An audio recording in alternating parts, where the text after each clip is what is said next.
संभलने की कोशिश करो, अल्लाह और रसूल को राजी करने की कोशिश। सिर्फ ये, यानी उन्होंने क्या कहा, क्या पैगाम दिया, ये नहीं मतलब है। और उनके फोटो के साथ हमारा फोटो छप जाए तो कौन सा आपको तमाम दावतनामे मिलेंगे, मिलना शुरू कर जाएंगे गुजरी वालों को। क्यों आप मौलाना अकबर कितने दावतनामे आए आपको? अरे इंसान बनने की कोशिश करो मेरे भाई, इंसान हो आप, दूसरों को इंसान बनाने के लिए आए हो, संवारने के लिए आए हो, निखारने के लिए आए हो। बुराइयां अरे छोड़ो यार, मैं छूट फूट नहीं लेता हूँ, कोई नाखा आएगा बेचारे उसको दे देना बेचारे।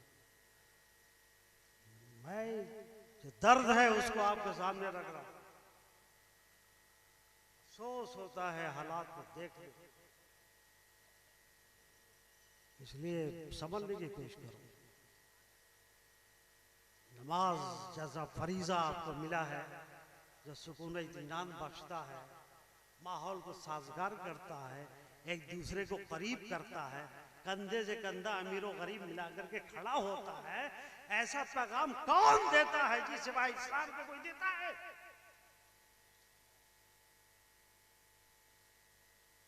इसीलिए तो इकबाल ने कहा एक ही सब में खड़े हो गए महमूद और अयाज, न कोई बंदा रहा और न कोई बंदा नवाज, सारे फर्क खत्म हो जाते हैं।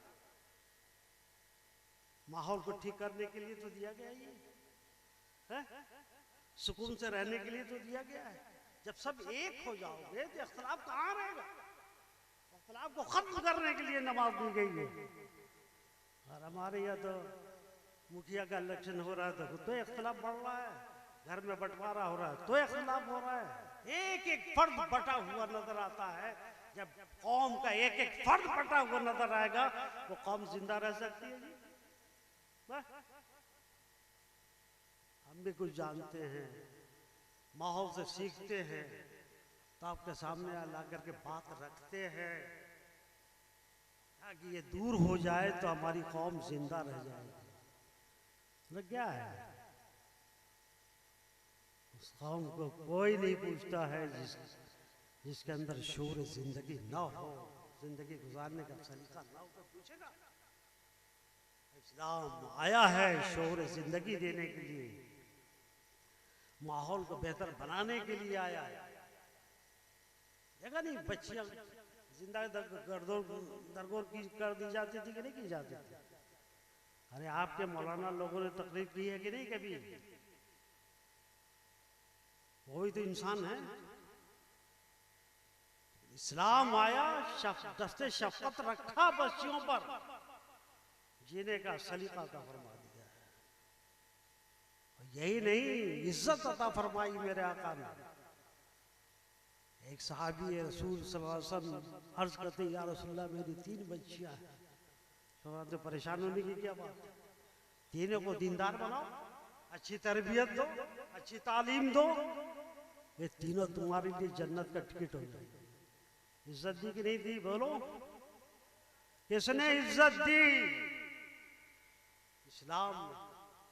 उस मजहब से तुम वाबस्ता हो और कुछ सलीका ही नहीं हमारे अंदर आता है। हंगामा हंगामा हंगामा, रास्ते में चलेंगे तो हंगामा, इधर चलेंगे तो हंगामा, बैठे रहेंगे तो भी हंगामे करते रहेंगे। अल्लाह रहम फरमाए। अरे भाई, जो कुछ भी उलमा ने कहा होगा उसको ज़हन में उतारने की कोशिश करो।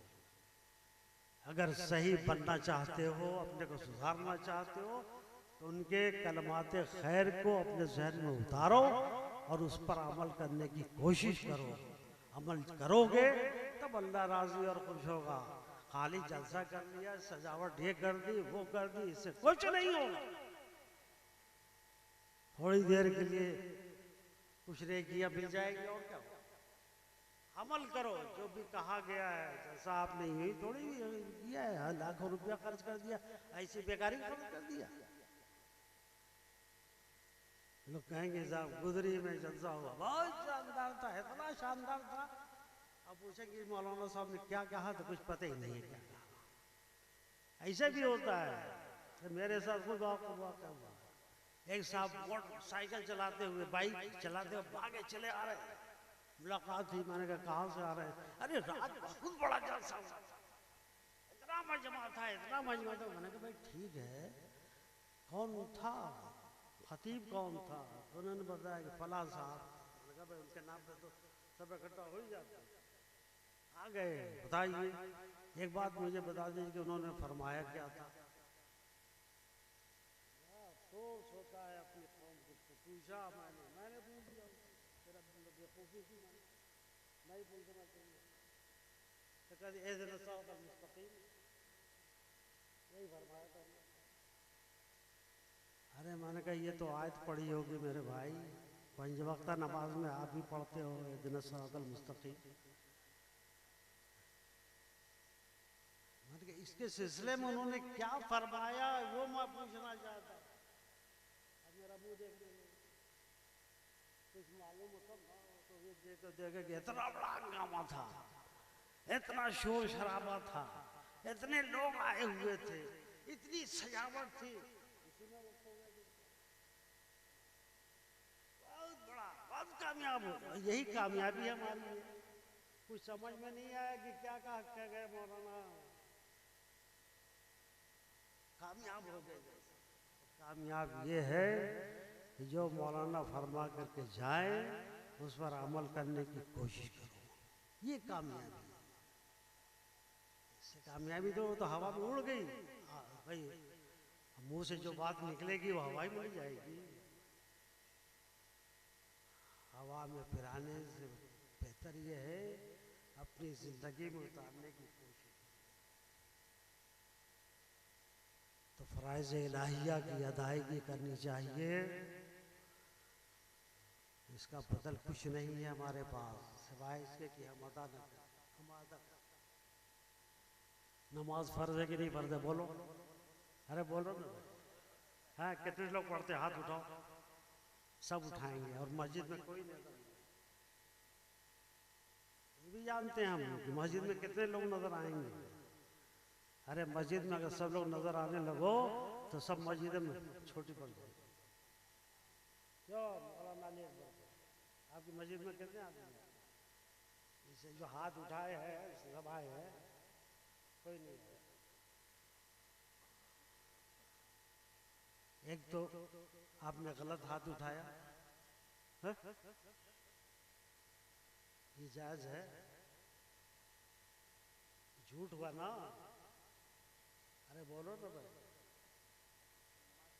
अरे आप पढ़ते हैं और जो लोग हाथ उठा रहे हैं मैं आपको थोड़ी कह रहा हूँ, मैं तो उनको कह रहा हूँ ये मजमा हाथ उठा रहा है तो ये गलत हुआ कि नहीं हुआ? गलत हुआ ना। और झूठ का अल्लाह को पसंद है। एक तो यही गुनाह हो गया, यानी हमारा एहसास इतना खत्म हो गया है, हम जानते ही नहीं कि ये गुनाह है कि गुनाह नहीं है। तो मुसलमान इस बात को नहीं जानेगा तो यार उसकी मुसलमानी क्या रह गई? बाबा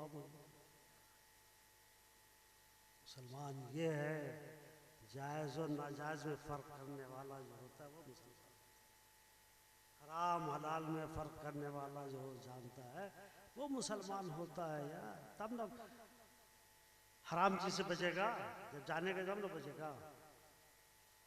इस्लाम इसलिए आया कि कुछ फ़र्क ही मत करो, सब करते रहो। तो फिर दूसरे मज़ाहिब से फ़र्क क्या हुआ? अरे बाबू मैं जानता हूँ कि सहाबा सुन्नत रसूल है, तो वैसे ही रहो जैसे सुन्नत रसूल अदा करने का होता है। सहाबा सिर्फ बांध लेने से काम नहीं बनता है। वो जो शऊर देता है, समझ देता है, उस समझ को अपनाने की कोशिश करो। वो तो आता नहीं है, बांध लिया सहाबा, उससे क्या सबक मिलता है कुछ नहीं जानते हम। ठीक है, खुशी होती है कि सब साफा बांधे, लेकिन कुछ तो अमली तौर पर कुछ हमारा उसका असर दिखाई देना चाहिए कि सिर्फ सावा बांध करके ही हमको मुतासिर कर दोगे। सब हम सब जानते हैं, सारे फर्क हम समझते हैं, जानते हैं, बच्चों नहीं जानते। जब जानने की कोशिश की हो तब न जानोगे मेरे भाई। जानने की कोशिश करनी चाहिए। इतना बड़ा मजमा किया आपने, इकट्ठे हुए, कहाँ कहाँ से लोग आए, तो वो लोग जो नजर आए कुछ थोड़े बहुत हमको, तो यही महसूस हो रहा था कि ये लोग तमाशा देखने के लिए आए। अल्लाह राम फरमाए मेरे भाई, हालात से भी सबक लेने की कोशिश करो और अपने को बदलने की कोशिश करो। अल्लाह रसूल के अहकामात पर अमल करने की कोशिश करो, करोगे तो कामयाब होगे। ये हमारे भाई टोपी पहने हुए है ना, नालैन पाक की टोपी पहने हुए, सिर्फ पहनने से काम नहीं चलेगा। नालैन पाक क्या हमको दर्श दे रहा है, उस पर अमल करने से काम चलेगा। चोला बदलने से कुछ नहीं होता है। वो तो बहरूपिये लोग बहुत कुछ चोला बदलते हैं, इसलिए इसका भी अदब एहतराम करो और अपने को इस लायक बना लो कि जमाना आपका अदब एहतराम करे।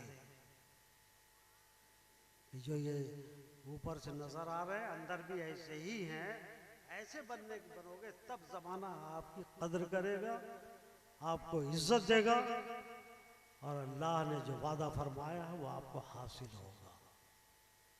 अल्लाह ताला हम सबको तौफीक अता फरमाए अच्छे काम करने की, काम खुदाबंदी बजा लाने की तौफीक अता फरमाए, ताकि हम सही तौर पर अपनी मस्जिदों को भी आबाद कर सके, अपने मदरसों को भी आबाद कर सके।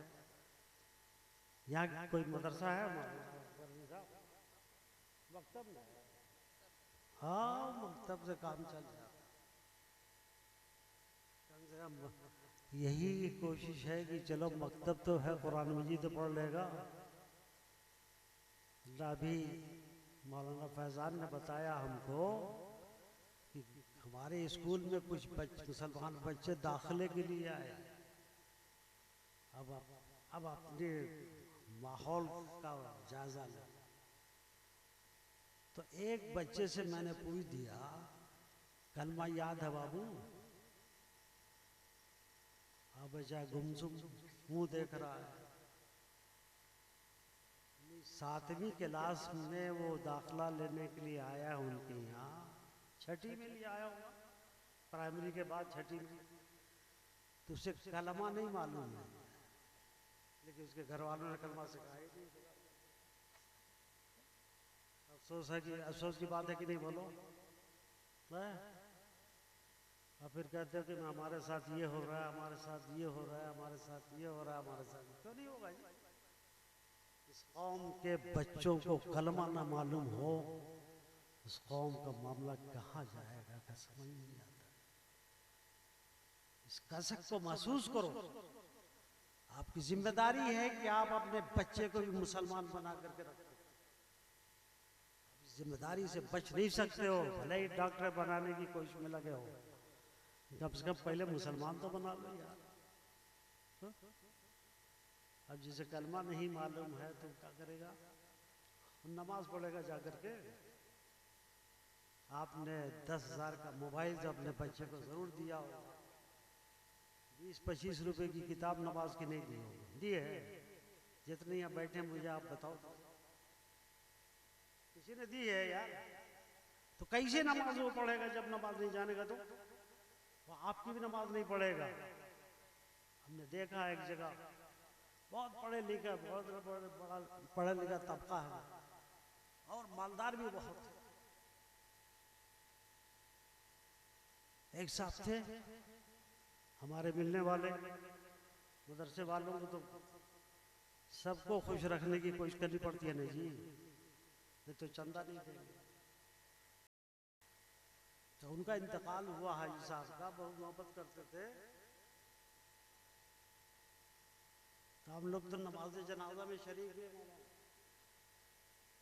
अलमिया है हमारी जमात का, और हमने देखा कि 22 से लेकर 25 साल की उम्र के नौजवान कब्रिस्तान की दीवार से लगे खड़े हुए थे।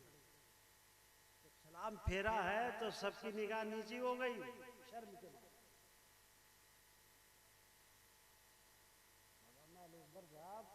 ये आपकी कौम है, खड़े हुए तमाशा बन रहे हुए थे। यहाँ नमाज जनाजा हो रही है, ये भी शर्म नहीं आएगी हमको नमाज में शरीक नहीं होना है तो बाहर निकल जाए, पाकिस्तान से बाहर चले जाते। खड़े हैं दीवार से लगे दिखाने के लिए कि हम पढ़े लिखे लोग, लेकिन नमाज नहीं पढ़ेंगे, जनाजा नहीं हुआ। जब नमाज जनाजा उनके माँ बाप ने सिखाई होगी तब ना पढ़ेंगे जी। माँ बाप की तो जिम्मेदारी बनती है कि नहीं बनती है? बोलो। गाली मूड़ी हिला रहे बोलते तो नहीं बोलते। इसलिए अपने बच्चों को भी नमाज में सिखाओ, कलमा भी सिखाओ, नमाज भी सिखाओ, ताकि आपकी नमाज जनाजा तो पढ़ सके। जब वो जानता ही नहीं है, उसने सीखा ही नहीं है, तो कैसे पढ़ेगा? तो बताओ, आपकी रूह तड़प रही होगी कि नहीं रही होगी?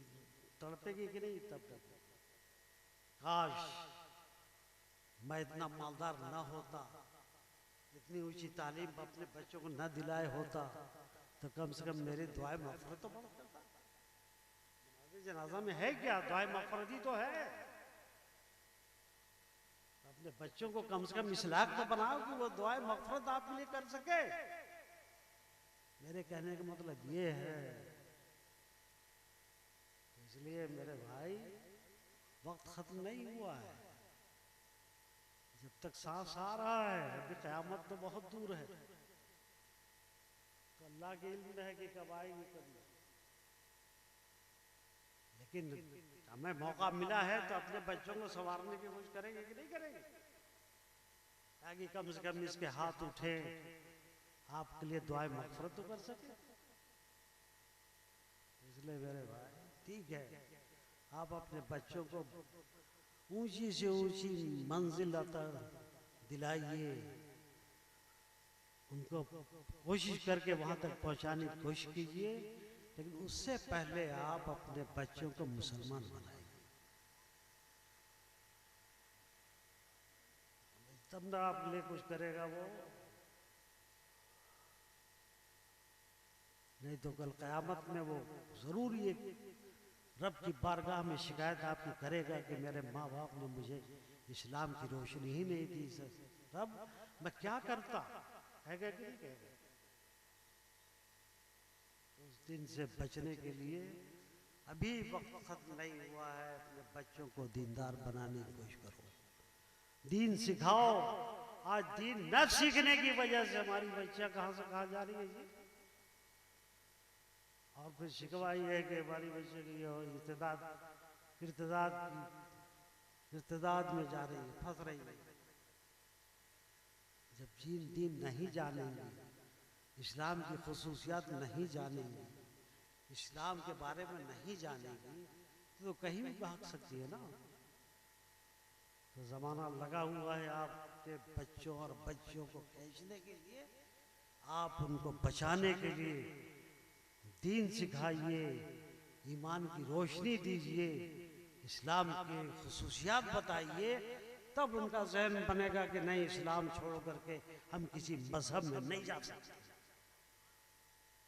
जब जनता नहीं करेंगे कोई तो क्या होगा, कहीं भी फिसल सकता कि नहीं पैर दोनों।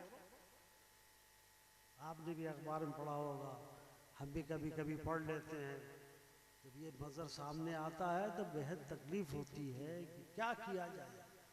हमने अपनी बच्ची को जरूर डॉक्टर बना दिया है, लेकिन मुसलमान बनाने के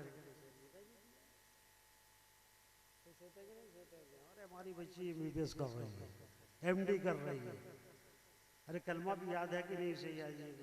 पूछा आपने सिखाया नहीं उसे? इसलिए मेरे भाई अपनी राह को कायम रखो और उस राह पे अपने बच्चों को भी चलाने की कोशिश करो। जब आप इसमें कामयाब हो जाओगे तो आप एक कामयाब मुसलमान कहलाओगे। अल्लाह ताला हम सबको अच्छी तौफीक अता फरमाए और नेक बनाए, साले बनाए, अपना मोतियो फरमा बरदार बनाए। बस इन्हीं कलमात के साथ जो कुछ भी मैंने कहा, मेरा अपना दर्द था जो मैंने आपके सामने बयान किया है। बहुत तकलीफ होती है, उलझन होती है कि क्या माशरा कहाँ जा रहा है, और आपने तो इस्लाह माशरा की कॉन्फ्रेंस कायम की है। उसके बाद आपको क्या बताना, तो कुछ माशरे को सुधारने के जो उसूल और ज़ाब्ते तरीक़े हमारे उलमा ने आपको दिए हैं, उस पर चलने की कोशिश करो, अल्लाह ताला फज़ल फरमाएगा। वाखिर दावाना अनिल हम्दुलिल्लाहि रब्बिल आलमीन।